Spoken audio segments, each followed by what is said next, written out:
The internet is chock full of insane Nazi stories involving evil plans pulled straight from a bad sci-fi movie.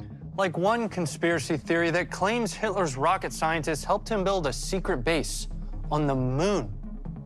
While that seems unlikely, the Nazis did have a secret base way up north. And the question is, what was the purpose of the Nazi base? October 14, 1944. Deep in the frozen Arctic waters outside of Greenland, a small American Coast Guard task force is on a crucial mission to intercept a giant Nazi supply ship, the Echterstein.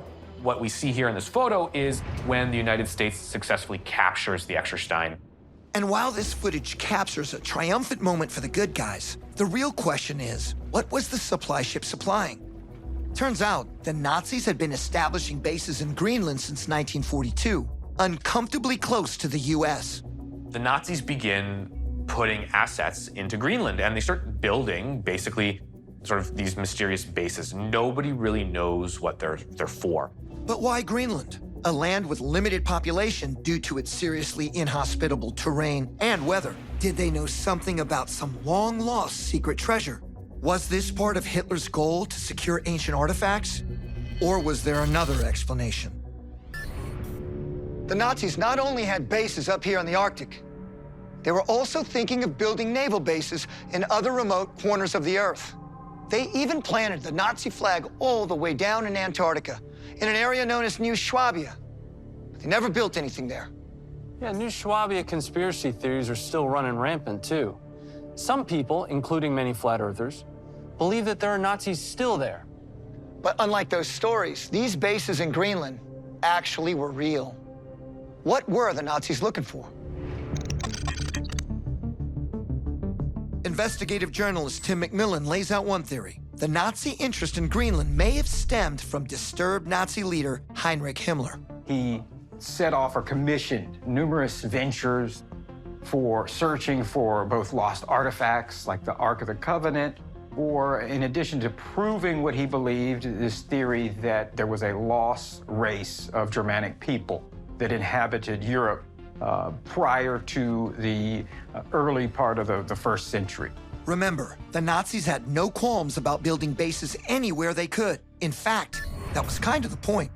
There are some in Egypt. There are some all over Africa, Madagascar. There are places where they set up, and it's very remote operations. That is in line with the German idea of global conquest. But journalist Joe Papalardo says building bases in Greenland actually made sense, and it had nothing to do with spooky tales of ancient civilizations. So Greenland is a perfect location for a Nazi base. It's on the way to Europe from the United States. So its strategic location means everything. There is a much more reasonable explanation, and that is the weather. That strategic value and the solution to this mystery is found in the skies above. The intention for these research stations was to collect meteorological data. While it might not seem like the most important component for turning the tides of war, weather is a major factor in planning all military operations, land, sea, and air. The side with the most meteorological intelligence has a distinct advantage on the battlefield. And remember, this was before the age of Doppler radar satellites. Predicting the weather was no easy feat. In fact, you often needed feet on the ground. Weather in the Northern Hemisphere travels from west to east. And ultimately, the Allies, because they were west of Nazi Germany, were much better able to predict weather patterns as they moved eastward. The Nazis needed to have that same information if they were going to be able to successfully monitor weather.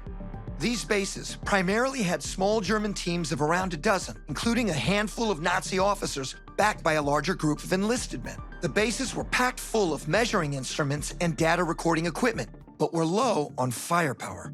And when the US realized what Hitler was up to in Greenland, thousands of troops entered the Arctic Circle after D-Day to neutralize the Nazi threat. The Americans move in, and they begin securing the eastern coast of Greenland. They enlist the help of local indigenous groups who were allied with the Americans, and literally traveling and fighting on dog sleds. Ultimately, the Americans and their new allies are successful in taking down a number of these secret Nazi bases. And chasing away the German presence. Okay, I get it. The Nazis needed to build their own weather stations, and Greenland was the perfect spot for that. Yep, after losing this conflict, the Nazis could only gather weather data from U-boats. Not surprisingly, just 7 months later, the Germans would lose the war.